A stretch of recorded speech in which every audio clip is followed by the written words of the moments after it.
Bergerak berbagi untuk negeri, guru penggerak majukan pendidikan, guru penggerak menghamba pada murid, kreatif rancang pembelajaran, hargai potensi, tingkatkan prestasi, lahirkan profil pelajar Pancasila. Belajar bergerak berbagi untuk negeri, kita menjalin kolaborasi. Belajar bergerak berbagi untuk negeri, demi bakti pada Ibu Pertiwi.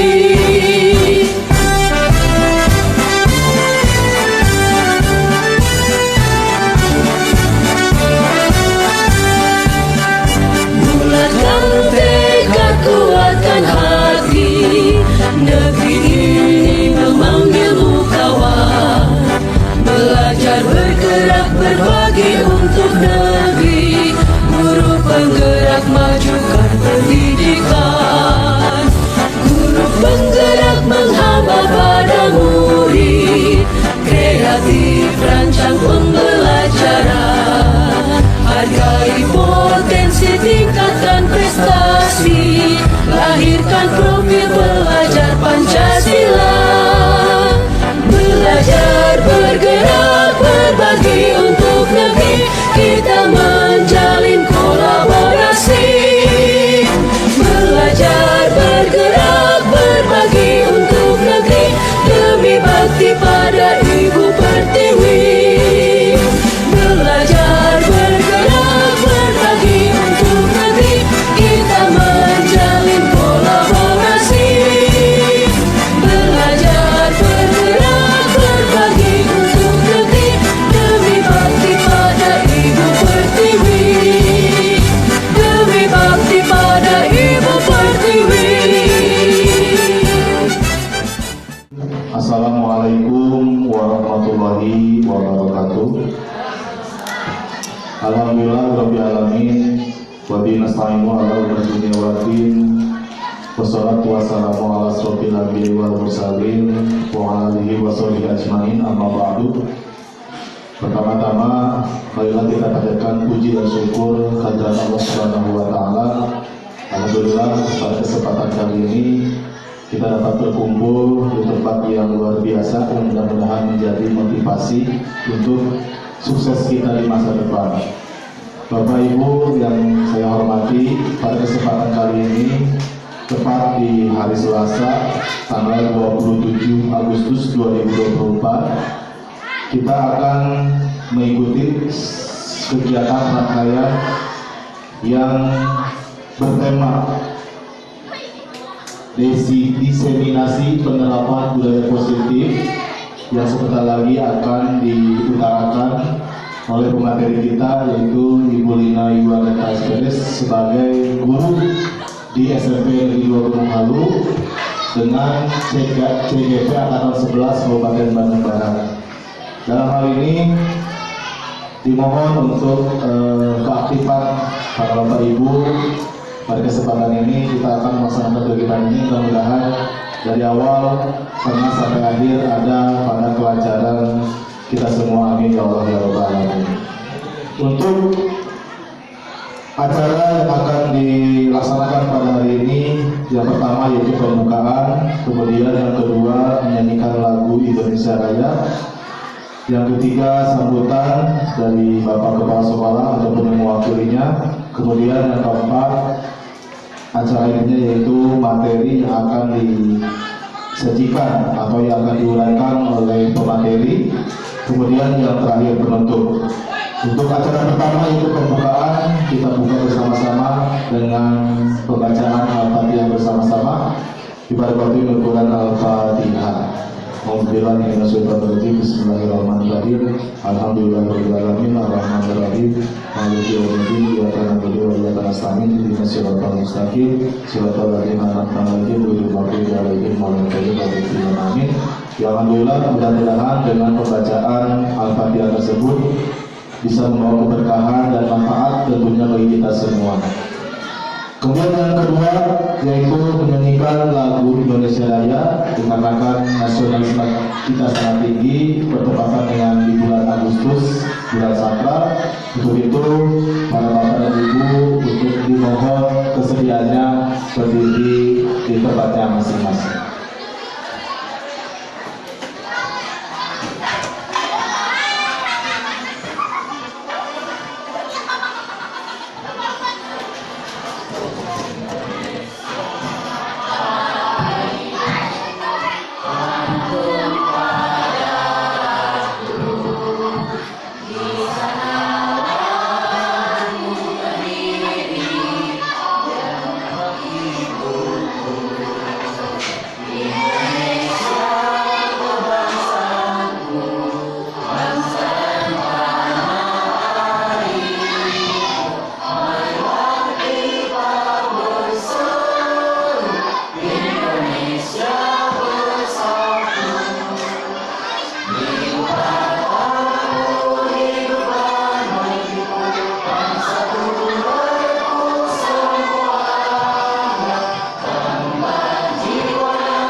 Terima kasih, dimohon untuk duduk kembali.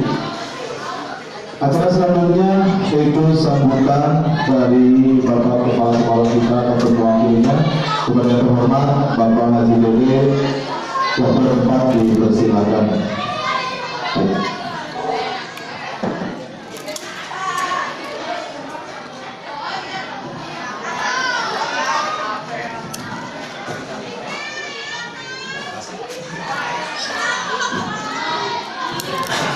Assalamualaikum warahmatullahi wabarakatuh.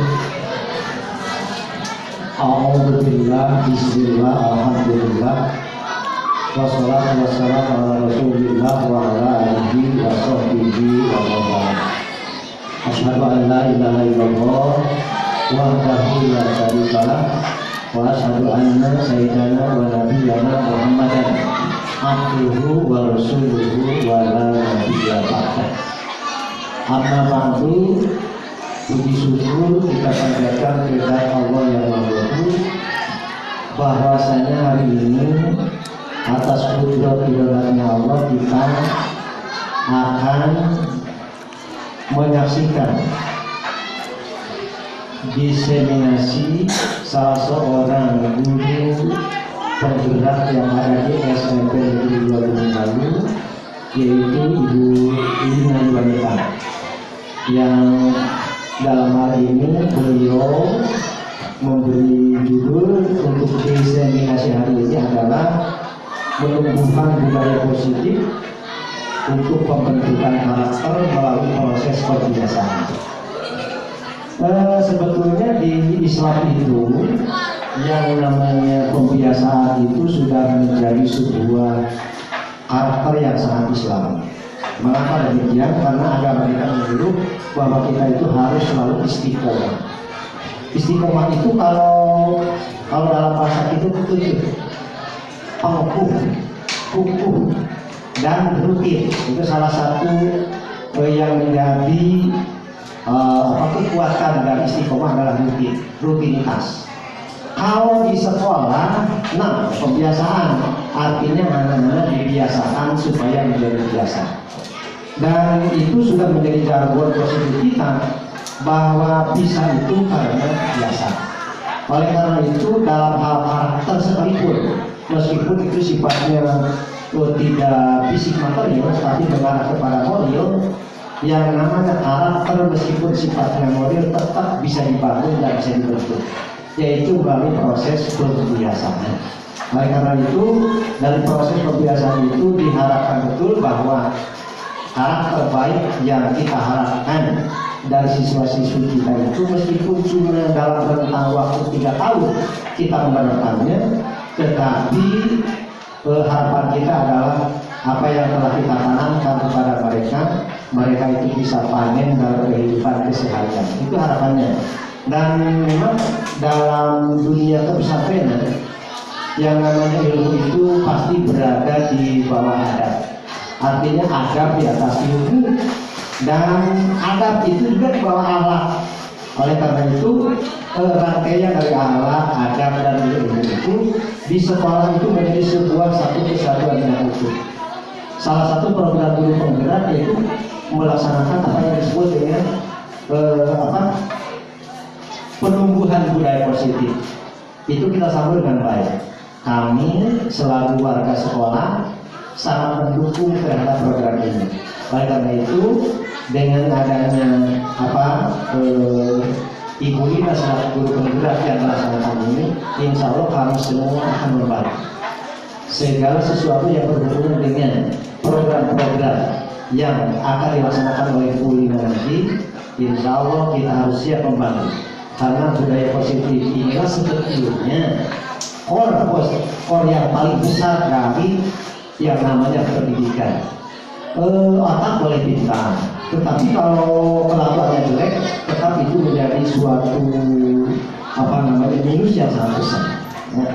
Yang kita harapkan adalah otaknya pintar, tetapi mentalnya bagus. Nah, melalui program pembiasaan karakter yang bagus ini, kalau bisa diterapkan dengan sebaik-baiknya di sekolah, insya Allah anak-anak kita, istilah dulu itu sering terkenal, otaknya otak Habibie, tapi hatinya hati. Itu harapan kita. Demikian saja sebagai sambutan, tidak lama-lama, karena nanti pun akan dipaparkan secara detail oleh guru penggerak kita. Wallahu muwaffiq ila aqwamit thoriq. Assalamualaikum warahmatullahi wabarakatuh.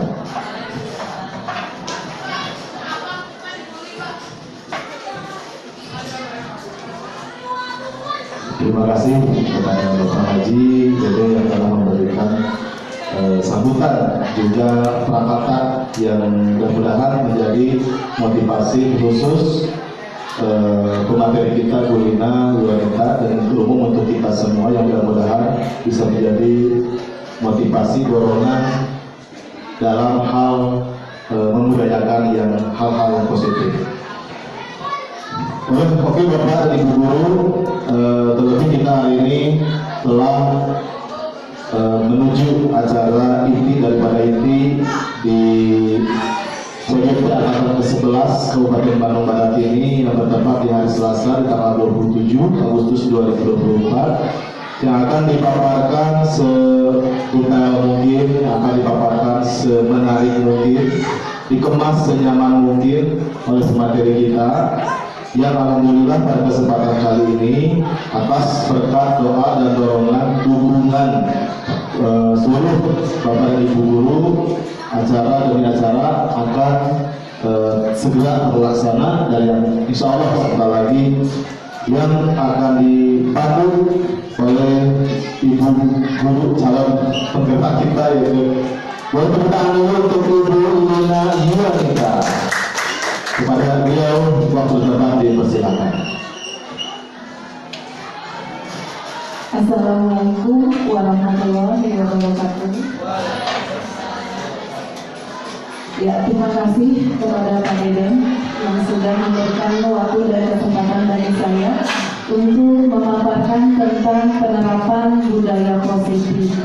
Puji syukur kehadiran Ilahi Robi bahwasanya pada pagi hari yang cerah ini kita dapat berkumpul bersama. Mudah-mudahan Ibu di sini, Bapak Ibu guru hebat di sini akan mengikuti rangkaian kegiatan selama 60 menit ke depan dengan bersama saya dalam keadaan hati gembira. Ya. Nah, sebelumnya hari ini kita ini dulu ya Bu, cek konsentrasinya dulu ya. Harus ketika nanti pemaparannya kan 60 menit, jadi harus penuh dengan konsentrasi. Siap Bapak Ibu? Ini suaranya agak lemas. Siap Bapak Ibu? Iya. Kalau saya bilang tepuk satu, Bapak Ibu cukup menepukkan tangannya satu, yes. Jadi sambil tepuk tangan ya. Tepuk satu, yes. Tepuk dua, oke, gitu ya. Tepuk tiga, semangat, semangat. Tepuk empat, konsentrasi, karena ada 4 kata ya. Bisa? Kita coba ya. Tepuk satu, tepuk dua, tepuk tiga, tepuk empat. Oke, sekarang kita lihat konsentrasi Bapak Ibu guru hebat. Saya acak ya Pak Bu, mohon izin. Tepuk tiga. Luar biasa. Tepuk dua. Tepuk empat. Tepuk satu. Oke, tepuk tangan untuk semua. Luar biasa ya Bapak Ibu guru hebat. Penuh dengan konsentrasi. Oke, semua sudah bahagia ya hari ini karena terlihat dari Bapak Ibu guru yang senyum ya. Sekarang, nah kita akan bermain dulu dari konsentrasi sebelum memaparkan budaya disiplin positif. Kita cek konsentrasinya dengan tebak gambar. Nah di sini ada sebuah buku, ada buah ceri dengan kata pra. Coba siapa yang bisa menebak? Ya Bu Siti. Cerita. Bagaimana betul? Sekarang gambar next yang kedua.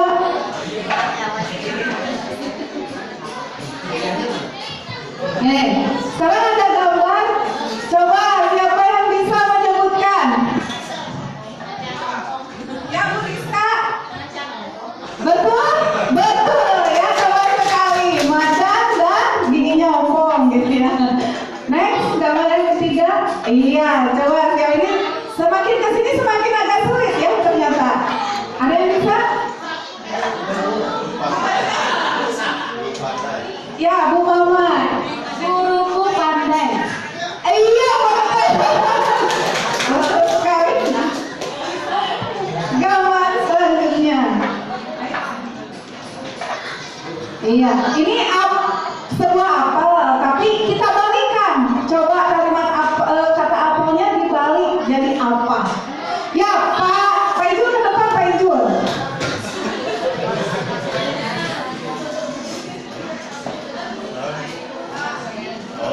Lepas landas. Betul sekali ya, luar biasa. P-nya Pak dihilangkan diganti jadi L. Kan panda, anda, S jadi landas. Nah ini yang paling sulit. Jadi dari mudah sampai tersulit nih, yang paling sulit. Ada yang bisa? Ya Bu Mama.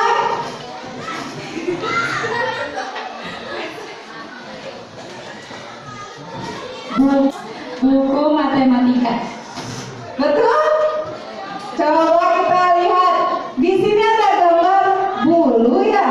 Nah, L-nya diganti jadi K. Jadi apa? Buku. Kemudian itu tomat ya. O-nya diganti jadi mate. Kemudian K. K-nya jadi matematika. Ini pelajaran Bu Haji Teti. Buku matematika.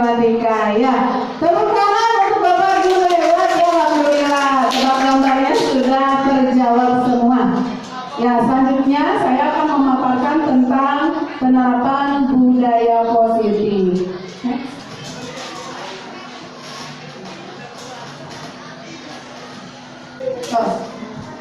Ya, di sini saya akan menyampaikan budaya positif. Yang pertama mulai dari pembelajaran dengan paradigma baru, kemudian yang kedua disiplin positif, yang ketiga motivasi perilaku manusia, kebutuhan dasar, posisi kontrol restitusi, keyakinan kelas dan segitiga restitusi.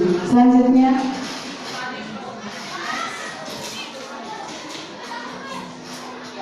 pembelajaran dengan paradigma baru. Barangkali Bapak Ibu, kita tahu bahwa pembelajaran itu ada dua strategi ya. Yang pertama pembelajaran teacher center, ada pembelajaran student center. Nah, yang biasanya Bapak Ibu terapkan kira-kira yang mana nih? Teacher center apa student center? Ya, kebanyakan kata Pak Nana teacher center, artinya pembelajaran yang berpusat kepada guru. Yang seharusnya pembelajaran itu seharusnya seperti apa, Pak Bu? Kolaborasi. Coba Pak Haji, kolaborasi seperti apa? Kolaborasi antara teacher center dan kolaborasi antara teacher center dan student center. Ya, luar biasa ya. Memang seharusnya pembelajaran itu tidak harus terarah pada satu titik ya. Artinya jangan sampai pembelajaran itu pada teacher center saja, tapi kalau bisa kolaborasi. Karena setiap pembelajaran itu harus berpusat pada siswa itu ya, jadi student center. Nah, pembelajaran dengan paradigma baru itu merujuk pada pembelajaran yang didasarkan pada prinsip diferensiasi ya, di mana siswa belajar sesuai dengan kebutuhan. Kalau tadi pembelajaran teacher center artinya kita melakukan pembelajaran tanpa memenuhi kebutuhan siswa. Itu hanya memenuhi kebutuhan guru saja, tanpa memenuhi apa sih yang dibutuhkan siswa. Kebutuhan siswa ini kan kaitannya ada mulai dari kesiapan belajar siswa, minat belajar siswa, dan profil atau gaya belajar siswa. Nah ini ya, jadi harus sesuai dengan kebutuhan mereka atau siswa yang didasarkan pada tahap perkembangan sesuai dengan teori psikologis modern. Nah ini bertujuan untuk apa? Menciptakan profil pelajar Pancasila. Apa saja profil pelajar Pancasila? Bapak Ibu ada yang tahu? Coba Bu Siti Jatia. Mandiri, gotong royong, kreatif, berkebinekaan global, beriman dan bertakwa. Luar biasa ya Bu Siti Jatia. Ya itu yang dipaparkan oleh Bu Siti betul sekali. Profil pelajar Pancasila mulai dari beriman, bertakwa, mandiri, berkebinekaan global, ya dan yang lainnya. Oke. Nah, sekarang yang kedua ada miskonsepsi tentang teori kontrol. Miskonsepsi tentang teori kontrol itu apa saja? Yang pertama, ilusi guru mengontrol murid. Ibu bapak, pada dasarnya kita itu tidak bisa memaksa murid untuk melakukan sesuatu jikalau murid tersebut memilih untuk tidak melakukannya. Jadi walaupun tampaknya kita sedang mengontrol murid, ya, tapi murid itu memang mengizinkan untuk kita kontrol. Nah saat itu bentuk kontrol guru itu menjadi kebutuhan dasar yang dipilih murid untuk ingin dikontrol.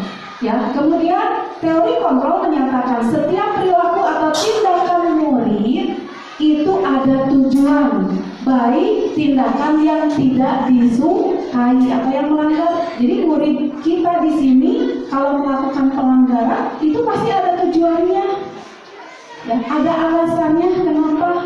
Nah, karena teori kontrol mengatakan seperti itu. Jadi setiap tindakan atau perilaku yang dilakukan itu pasti ada tujuan, baik yang disukai maupun tidak disukai. Selanjutnya, ilusi yang kedua,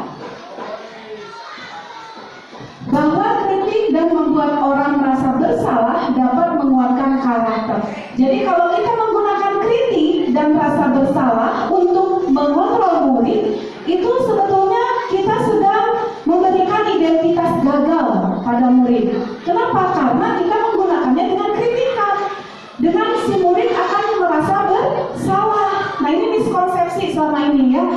Mereka akan belajar menilai dirinya itu buruk dan lebih negatif karena kita mengkritik anak secara langsung. Kalau biasanya kan kritikan itu yang kalau negatif, dia akan menimbulkan pada penilaian diri terhadap murid akan menjadi apa?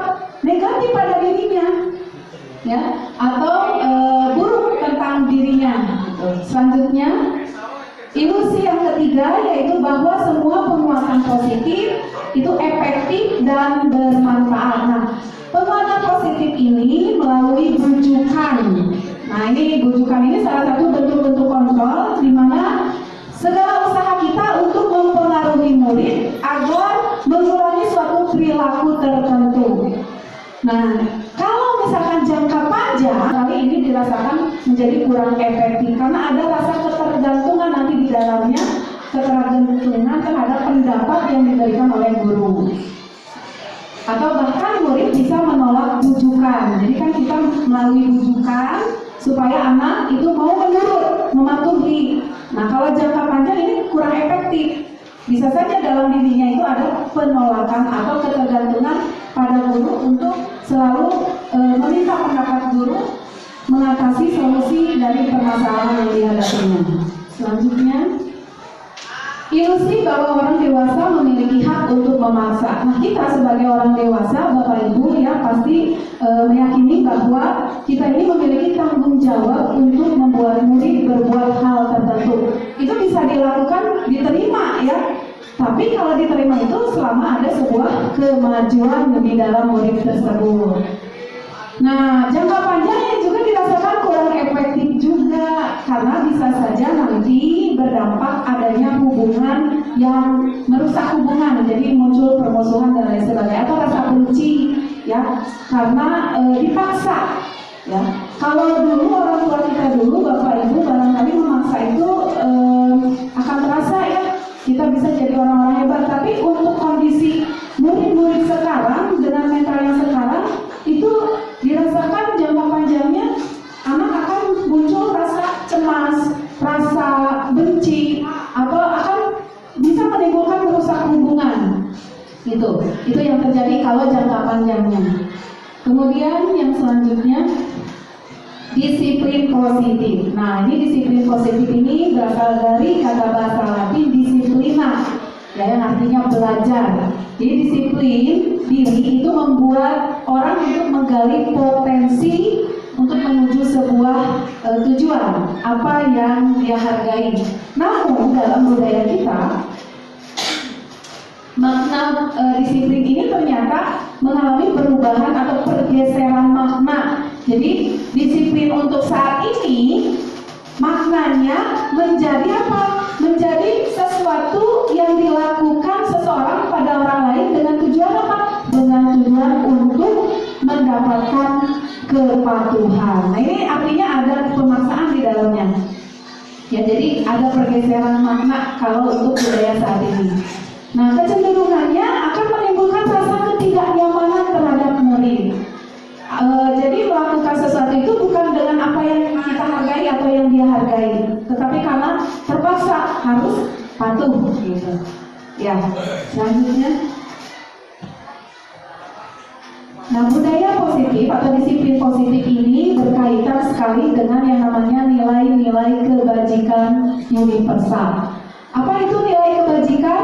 Nilai kebajikan itu adalah sifat positif manusia yang merupakan tujuan mulia yang ingin dicapai setiap individu. Nah, nilai kebajikan ini sifatnya universal, jadi menyeluruh, lepas dari yang namanya latar belakang, agama, suku bangsa, ras, dan lain sebagainya. Menurut dosen, ya, nilai-nilai kebajikan yang diyakini seseorang itu adalah menjadi motivasi intrinsik yang akan terbangun sehingga menggerakkan motivasi dalam dirinya.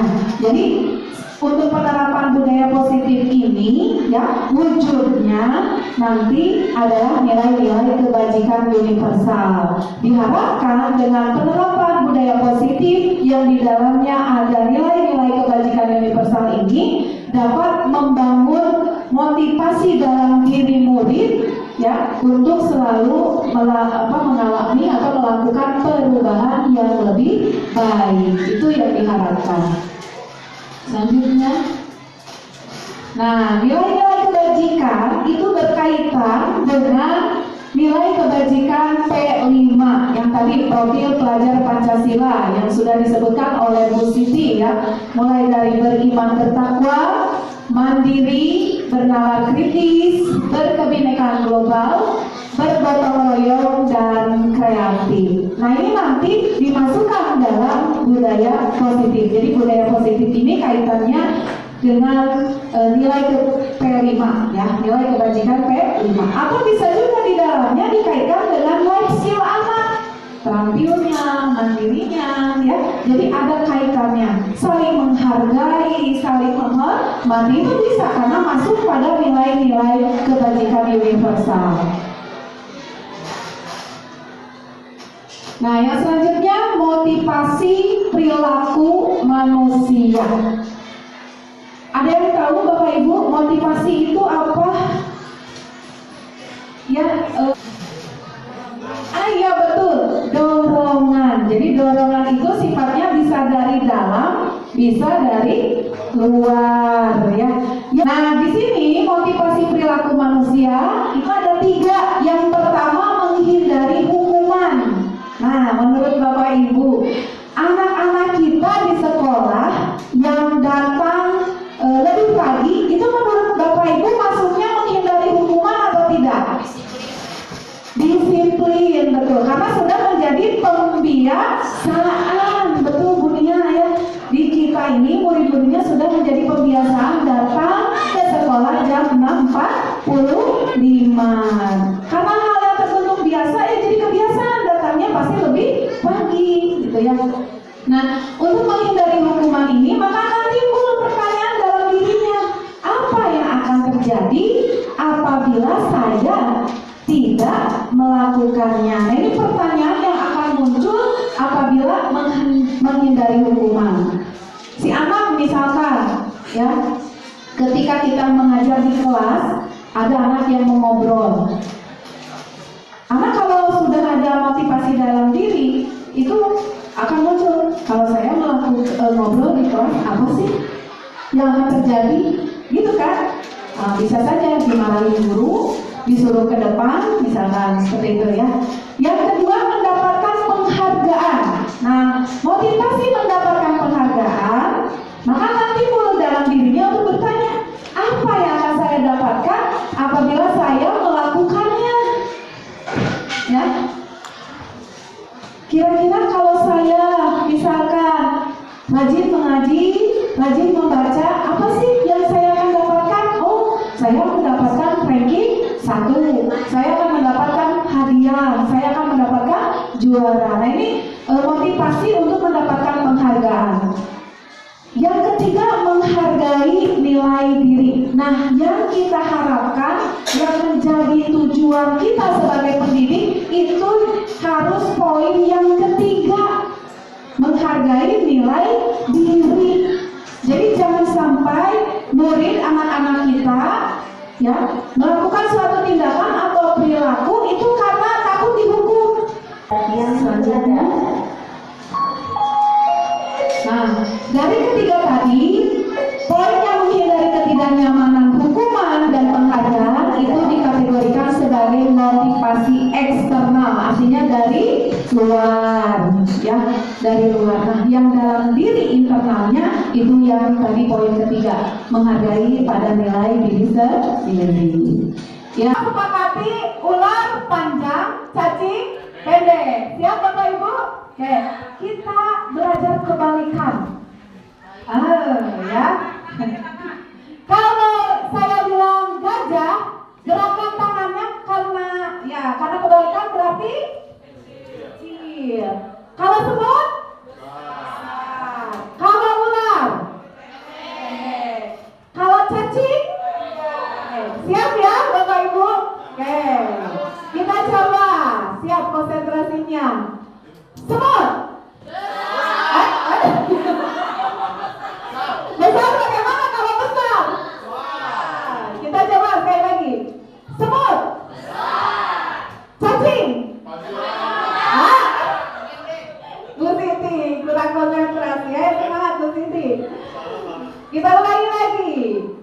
Cacing. Ular. Gajah. Semut. Gajah. Cacing. Ular. Ya, tepuk tangan bisa semua. Luar biasa ya. Kita belajar kebalikan ya. Ya, selanjutnya kita lanjutkan ya Bapak Ibu. Nah, di sekolah barangkali ada yang namanya peraturan, betul tidak? Betul ya, tata tertib atau peraturan di sekolah. Nah, ada perbedaan, ada peraturan, ada keyakinan. Mengapa sih tidak peraturan saja, tapi mengapa harus keyakinan kelas? Di kurikulum Merdeka saat ini kelas 7, kelas 8 kan harus memiliki keyakinan kelas. Nah, kenapa tidak peraturan? Sekarang kita sepakati dulu bersama. Sekarang saya ada pertanyaan, mengapa kita memiliki peraturan harus menggunakan helm bila mengendari kendaraan roda 2? Ada yang mau bersedia menjawab? Ya, Bulan ke depan, ke sini.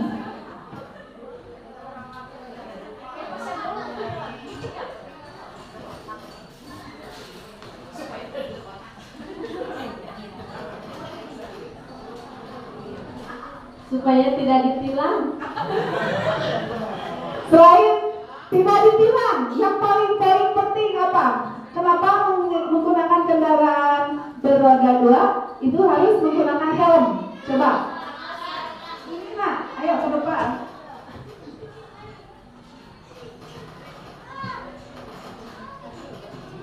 Untuk selamatkan diri. Nah, ini poin utama pentingnya ya, tepuk tangan. Selain ditilang ya, takut pada polisi itu, tapi ada ketakutan atau menghindari hukuman ya. Yang poin paling penting itu adalah keselamatan itu. Kemudian yang kedua, sewaktu kita COVID ya Bapak Ibu, ada aturan bahwa mengapa kita memiliki peraturan 3M, menggunakan masker, mencuci tangan, dan menjaga jarak 1,5 meter. Coba, ada yang tahu untuk apa? Mengapa harus menjaga jarak? Mengapa harus menggunakan masker? Untuk supaya tidak terpapar atau untuk kesehatan. Nah, poin keselamatan, poin kesehatan itu merupakan nilai keyakinan yang kita sepakati bersama, yang di dalamnya ada nilai-nilai kebajikan universal. Tidak menggunakan helm untuk keselamatan, tidak menggunakan masker ya untuk kesehatan. Itu kan disepakati oleh semua, oleh seluruh. Tidak melihat latar belakang, tidak melihat agama, tidak melihat suku bangsa, tidak melihat negara mana. Betul tidak? Iya.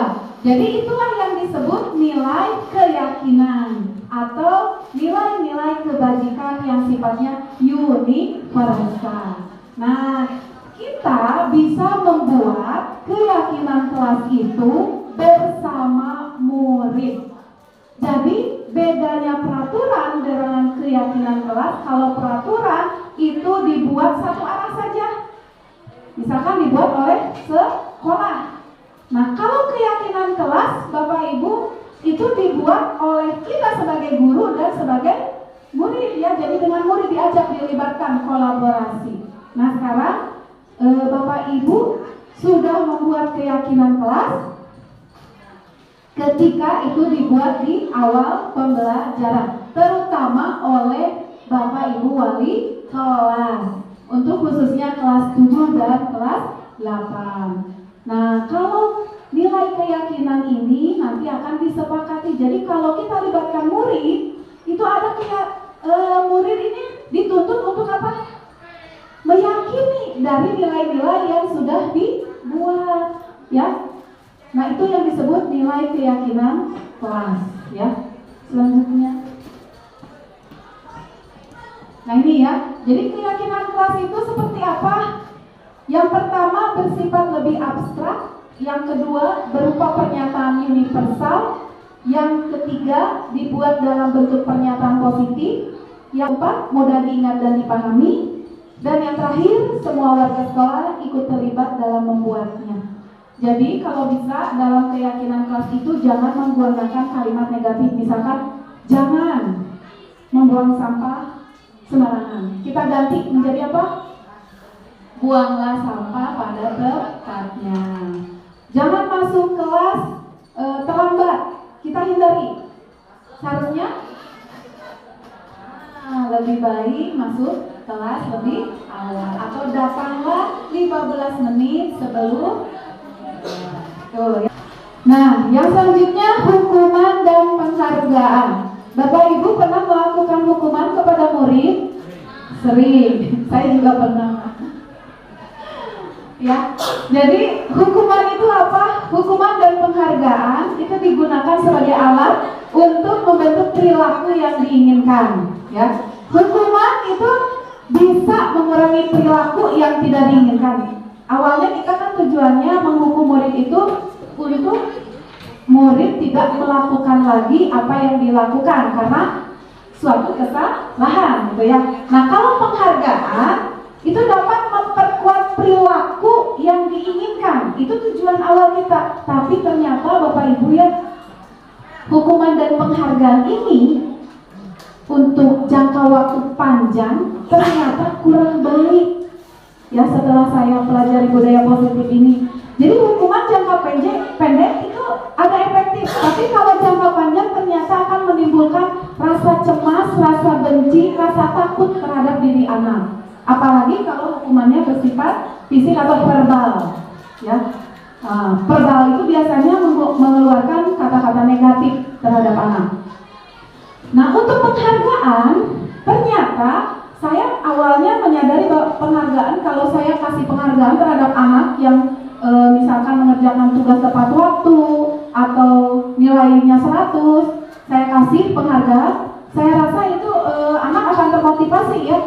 Tapi ternyata untuk jangka panjangnya kurang efektif atau kurang baik untuk diri anak ternyata. Kenapa? Karena ada penghargaan yang ternyata bisa melemahkan kreativitas.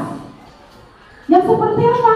Jadi ketika anak melakukan sesuatu, ingin nilai 100, ketika ulangan, saya kasih misalkan uang karena nilainya paling besar di kelas itu. Ternyata jangka waktu pendek sih efektif, ya, ada motivasi, keinginan. Tapi tujuannya dia karena ingin mendapatkan imbalan, hadiah atau penghargaan. Tapi ternyata setelah jangka panjang, si anak akan melemahkan kreativitas. Itu artinya dia tidak mau lagi mengembangkan kemampuannya. Ya, berbeda dengan anak yang melakukan sesuatu karena tidak ingin mendapatkan imbalan atau hadiah. Gitu. Makanya kan sekarang kita tidak boleh ada penyebutan ranking, ya, ranking 1, ranking 2, ranking 3 itu ya. Jadi kalau dengan jangka panjang memang kurang efektif atau kurang baik. Yang kedua, ada penghargaan itu ternyata bisa merusak hubungan, Bapak Ibu. Kenapa kok bisa penghargaan tapi merusak hubungan? Karena akan timbul iri pada diri murid yang lain. Kok kenapa si A mendapatkan penghargaan dari guru, kok saya tidak? Karena dia nilainya bagus, karena saya nilainya jelek, saya tidak mendapatkan penghargaan. Jadi penghargaan tapi bisa merusak hubungan, karena akan ada timbul rasa iri, gitu. Jadi penghargaan itu kalau jangka panjang kurang efektif juga, ya, karena tidak akan timbul motivasi dalam dirinya untuk selalu mengembangkan kemampuannya, gitu, ya. Nah, jadi bagaimana caranya kalau ingin memberikan penghargaan? Nah, harus misalkan melakukan dengan cara pujian saja. Tapi kita pujinya bukan hasilnya, keberhasilannya, tapi usahanya, prosesnya. Itu yang harus kita apresiasi. Kalau kita mengapresiasi prosesnya, usaha siswanya, itu akan selalu mengembangkan diri anak bahwa, oh, dengan usaha seperti itu, saya ternyata dihargai, dipuji, ya. Meskipun itu hanya kalimat saja, kalimat positif, tidak dalam bentuk materi, gitu ya. Itu harus dihindari kalau kita memberikan penghargaan dalam bentuk materi.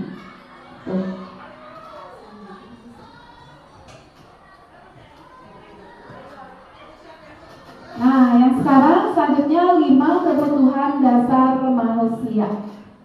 Apa saja kebutuhan dasar manusia, Bapak Ibu ada yang tahu? Oh, sudah. Yang pertama itu bertahan hidup. Bertahan hidup ini berkaitan dengan fisiologis ya, mulai dari pakaian, makanan, rumah. Nah, itu untuk bertahan hidup. Kemudian kebebasan. Kebebasan ini berkaitan dengan kemandirian dan mampu mengendalikan arah hidup seseorang. Ada penguasaan. Kebutuhan ini berhubungan dengan terampil, ingin diakui, ingin dihargai, ingin didengarkan, dan merasa bahwa mereka ini memiliki harga diri. Kemudian ada kebutuhan kasih sayang dan rasa diterima. Nah, ini berkaitan dengan memberi dan menerima kasih sayang. Jadi kebutuhannya merasa bagian dari suatu kelompok. Kemudian kesenangan. Kebutuhan ini mencari kesenangan, bermain, tertawa, humor, antusiasme, dan bergembira. Nah, sekarang saya ingin tanya kepada Bapak dan Ibu. Coba ada yang barangkali pengalaman di kelas anak yang mengobrol atau menggambar? Ada? Ada. Coba Bu Siti. Assalamualaikum warahmatullahi wabarakatuh. Ya, mungkin saya sedikit menceritakan pengalaman saya. Sering mungkin ketika di kelas banyak anak yang suka ngobrol, makan, mungkin makan tidur, dan sering keluar. Entah mungkin saya yang tidak bisa mengontrol mereka, kurangnya ilmu, atau namanya dari luar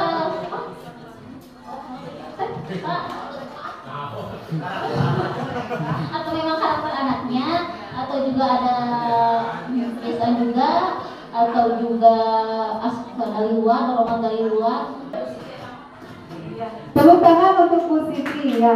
Di sini Bu Siti Jania menceritakan pengalaman pribadi ketika mengajar di kelas, ada siswa yang mengobrol atau sering keluar ya Bu.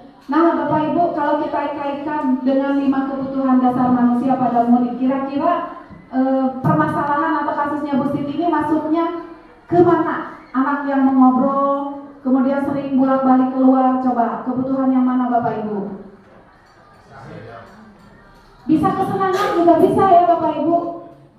Emang murid butuh kesenangan? Butuh saja. Ketika saya pernah misalkan pengalaman, ada ketika saya mengajar, ada anak yang selalu menyanyikan lagu gitu. Pasti ada kebutuhan yang ingin dipenuhi karena dia senang bernyanyi ternyata. Maka di sini kebutuhannya apa? Kesenangan itu.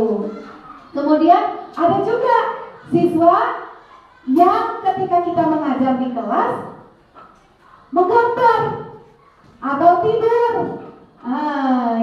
tidur misalnya. Itu bisa saja kebutuhan yang ingin dipenuhinya kebebasan. Kenapa? Karena dia tidak suka barangkali pelajaran kita, ya, sukanya pelajaran olahraga karena dia senangnya bergerak, atau termasuk gaya belajarnya kinestetik. Kan ada ya Bu, yang siswa ini yang suka pelajaran olahraga karena dia senangnya bergerak, tidak mau diam orangnya, gitu.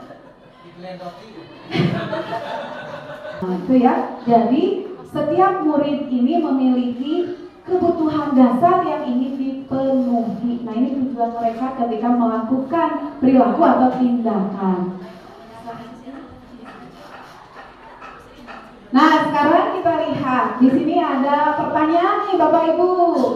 Ibu guru bilang, aku tidak boleh bersenandung sewaktu mengerjakan tugas. Katanya kelas harus tenang, tidak ada suara. Padahal kan aku suka dengan senang bernyanyi. Kebutuhan apa yang dipenuhinya? Yang ingin dipenuhi? Betul, Bulan. Ya, kesenangan. Sekarang yang kedua, ibu guru tidak menyapaku hari ini. Padahal aku pakai jepit rambut baru. Kasih sayang. Betul.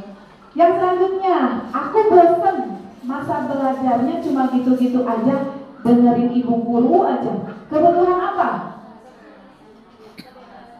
Betul, kebebasan. Ya, kebebasan. tidak rapi. Malah ibu guru nunjukin ke teman-temanku di depan kelas. Kebutuhan apa? Penguasaan, ya betul. Penguasaan, karena itu kan ingin dihargai ya. Ada rasa ingin dihargai, terampil, berada di dalam kelompoknya. Berarti Bapak Ibu guru sudah paham ya tentang 5 kebutuhan dasar murid. Sekarang posisi kontrol guru. Nah ini ya Bapak Ibu, ketika saya membaca posisi kontrol guru, ternyata saya itu masuk ke pemantau dan pembuat rasa bersalah kepada ya. Contoh pada diri saya yaitu pembuat rasa bersalah. Kemudian teman. Nah kalau teman ini hubungannya baik. Kita guru dengan murid memiliki hubungan yang baik. Jadi kita mempengaruhi anak untuk melakukan suatu tindakan tertentu ini melalui bujukan, hal-hal yang positif. Tapi ini ternyata kurang efektif juga. Kenapa? Karena anak nanti akan ketergantungan pada diri guru untuk selalu kalau ada masalah mencari solusi kepada Bapak Ibu gurunya. Jadi tidak mencari solusi pada diri sendiri gitu ya. Nah kalau pemantau, nah kebanyakan barangkali kita juga pemantau. Kenapa? Karena kita melaksanakan tugas. Ada peraturan yang harus dipatuhi. Anak terlambat, kenapa terlambat? Kan sudah tahu peraturannya seperti apa. Nah ini kita sebetulnya pemantau kebanyakan ya. Dan yang terakhir manajer. Kalau manajer ini akan ada beberapa tahapan. Jadi kita tidak akan menyudutkan siswa kalau siswa bersalah, tapi kita akan menstabilkan dulu ya muridnya sehingga si murid bisa mencari solusi atas kesalahannya sendiri. Nah ini yang kita harapkan pada posisi kontrol manager. Di sini ada video, mohon Bapak Ibu perhatikan.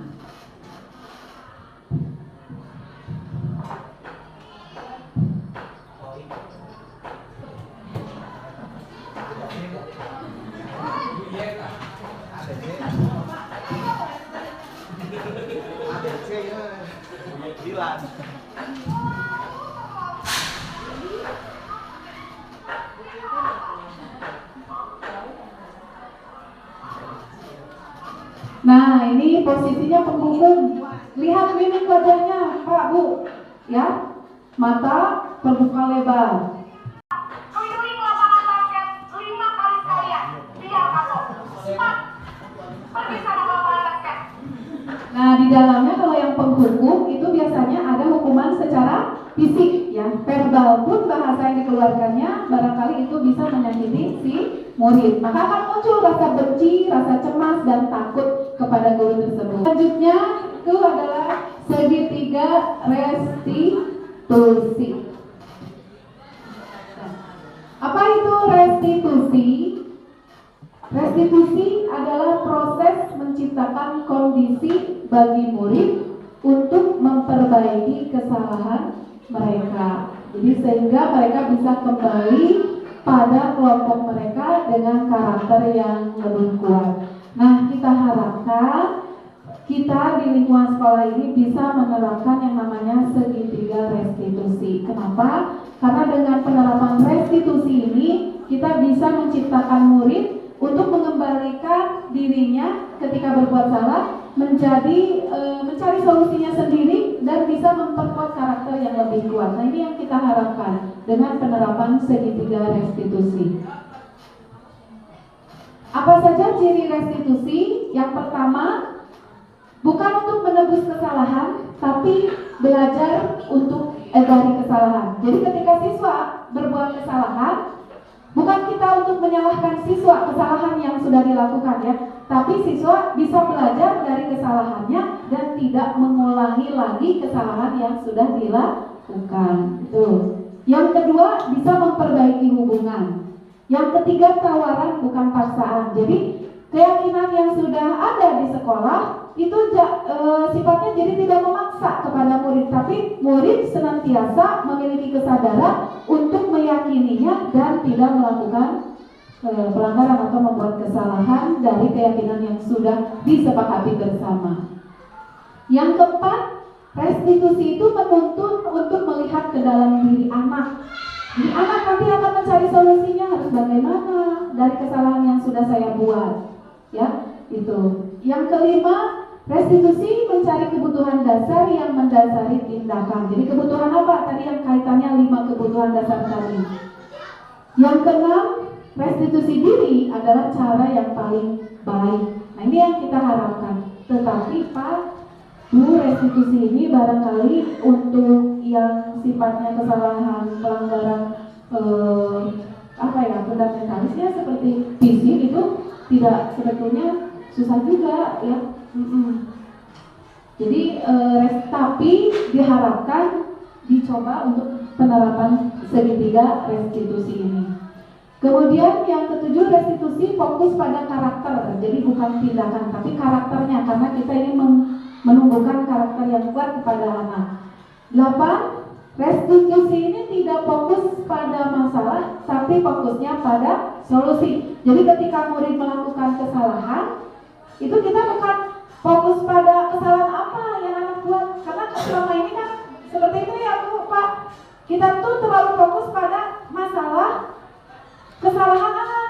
Jadi fokusnya harusnya pada solusi yang harus kita selesaikan. Dan yang terakhir, restitusi ini bisa mengembalikan murid yang berbuat salah pada kelompoknya tanpa ada pandangan negatif dari kelompoknya, gitu ya. Nah, apa saja segitiga restitusi? Ini tahapannya. Yang pertama, menstabilkan identitas, ya. Di sini kita semua akan melakukan hal yang terbaik yang bisa kita lakukan. Itu untuk teori kontrolnya. Yang kedua, validasi tindakan yang salah. Nah, ingat teori kontrol itu kan tadi sudah saya katakan bahwa segala sesuatu tindakan atau perilaku itu pasti ada alasan atau tujuan, gitu ya. Yang ketiga, menanyakan keyakinan. Nah, ini kita semua memiliki motivasi internal. Itu yang diharapkan pada diri anak. Jadi pembiasaan-pembiasaan yang sekolah lakukan ini bisa menjadi motivasi intrinsik dalam diri anak. Ini yang paling kita harapkan semua.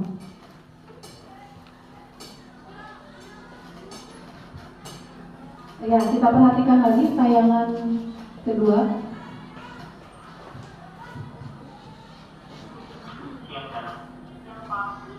Sudah lama lagi di sana. Kenapa hari ini di sini? Kesel Pak, kesel banget. Masa aku dikatain suami? Bapak juga akan marah apabila ada yang menuduh Bapak seperti itu.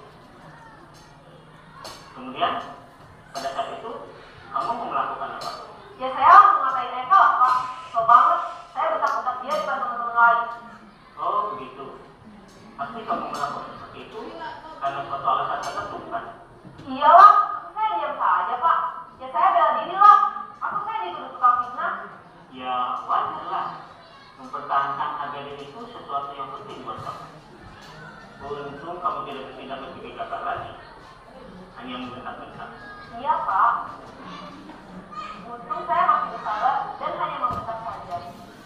Benar padahal saya pasti bela diri lah. Ya pasti ya. Tapi kamu memilih untuk tetap bertahan dan bersabar. Kamu memilih untuk tidak berbuat lebih parah lagi, kan? Nah, sekarang coba kita lihat lagi tindakan kamu yang bentak-bentak Eka itu. Tindakan kamu itu kira-kira sesuai dengan keyakinan kelas atau prinsip kamu tidak? Enggak lah Pak. Capek Pak jadi pemarah. Jadi keyakinan atau prinsip mana yang kurang sesuai dengan keinginan kamu? Ya saya sebenarnya sangat menghargai orang lain. Mungkin saat itu saya menjadi emosi. Jadi tidak menunjukkan sikap itu. Kamu meyakini tidak? Menghargai orang lain itu penting buat kamu. Yakin lah Pak. Iya, setuju. Kita harus saling menghargai. Namun, ada juga keyakinan yang disepakati yang perlu kita jalankan apabila kita sedang marah, kan? Ya saya bisa lebih proaktif. Mulai dengan diri sendiri. Saya bisa jadi lebih sabar. Mengambil waktunya untuk sedikit mau apa saja. Kira-kira kamu bersedia memperbaiki masalah ini tidak? Sedia Pak. Kalau kamu memperbaiki masalah ini, kamu akan menjadi orang seperti apa? Saya akan menjadi orang yang bertanggung jawab kali ya Pak. Dan senantiasa proaktif. Iya, menurut kamu bagaimana rasanya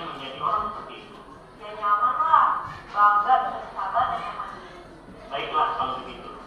Yuk kita pikirkan bagaimana memperbaiki masalah ini.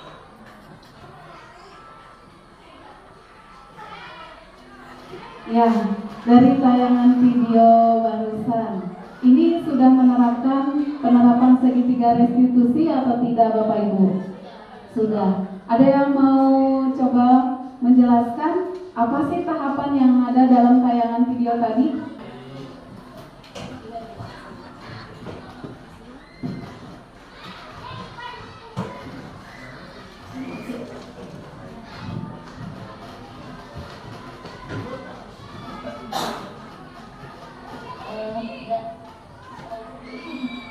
Assalamualaikum warahmatullahi wabarakatuh. Dari video yang tadi ditampilkan, saya kira video tersebut sudah menampilkan segitiga restitusi. Yang pertama, guru tersebut sudah memvalidasi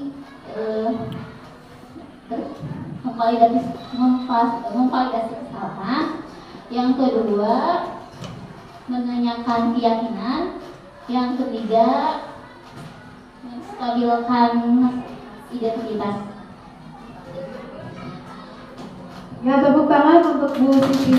Ya, terima kasih Bu Siti. Ya, betul sekali ya. Jadi tayangan video tadi sudah menerapkan segitiga restitusi karena di dalamnya ada 3 tahapan. Yang pertama ada menstabilkan identitas murid. Jadi ketika murid melakukan kesalahan, kita tidak menyudutkan. Tahapan yang kedua yaitu adanya validasi tindakan yang salah.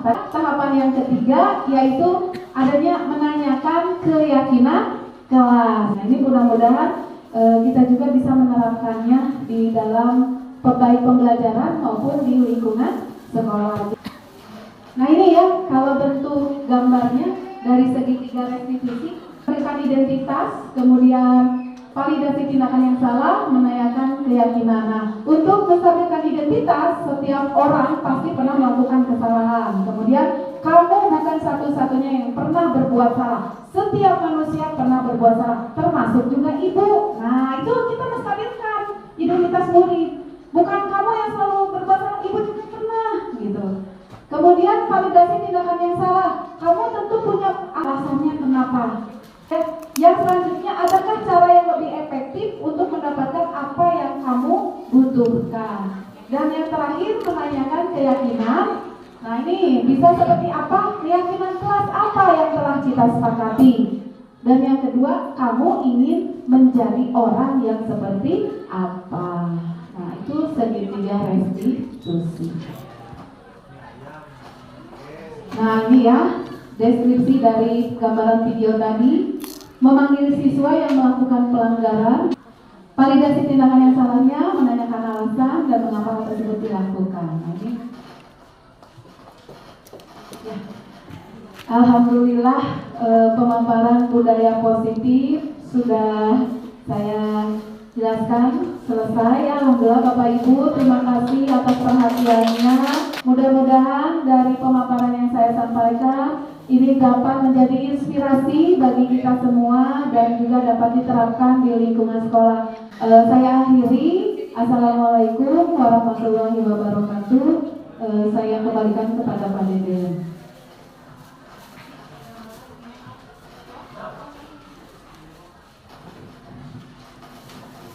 Ya, mohon tepuk tangan dulu untuk Bu Lina. Sekali lagi sebuah apresiasi yang luar biasa yang telah memaparkan beberapa materi yang cukup atau sangat bermanfaat bagi kita semua, terutama mengenai diseminasi budaya positif. Dan selanjutnya di Abdul kita akan doa terlebih dahulu yang insya Allah akan dipaparkan oleh Bapak Haji Dede. Waktu dan tempatnya dipersilakan.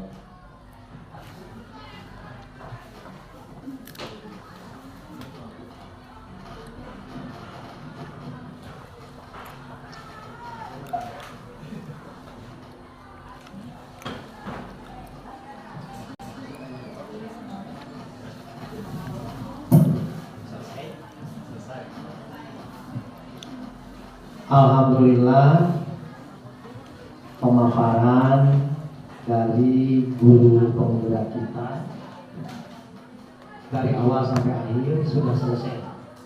Mudah-mudahan apa yang telah kita saksikan bersama dapat diimplementasikan ke dalam kehidupan sehari-hari.